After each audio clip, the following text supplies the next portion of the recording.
మీరు రిటర్న్లో లెటర్ రాశారంటే దీన్ని ఏమనుకోవాలి? స్పష్టంగా అర్థమవుతా ఉంది. అంటే పులివెందుల మీద మీకున్నటువంటి ద్వేషభావం,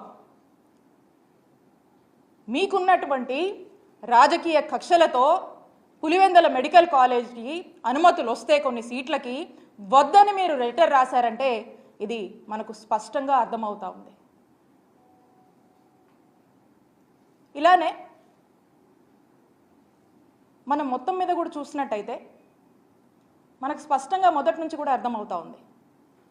ఏమని?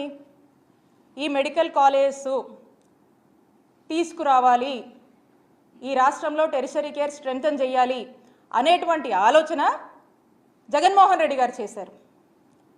ఈ ఆలోచనని బాధ్యతగా మరి మనం